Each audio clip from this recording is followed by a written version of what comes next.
नमस्कार, आपका स्वागत है। मैं हूं रमेश और आज हम लोग सीखेंगे ग्राफिक डिजाइन का एक very important part, typography.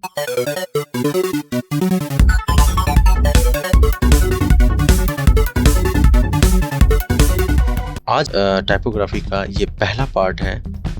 Typography वह साइंस है जिसे हम कम्युनिकेशन के लिए लेटर फॉर्म में यूज करते हैं। हम अपने डेली लाइफ में लेटर फॉर्म को बड़े पैमाने पर यूज करते हैं, जैसे WhatsApp, SMS, email, social media, newspaper, text book, notebook, letter, currency note, poster, banner इत्यादि।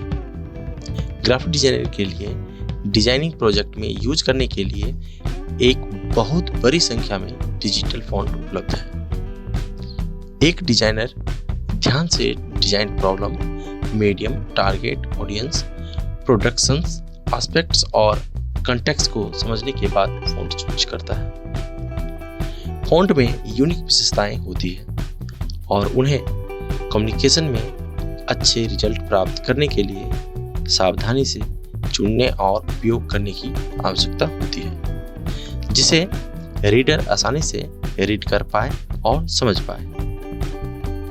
Thank you.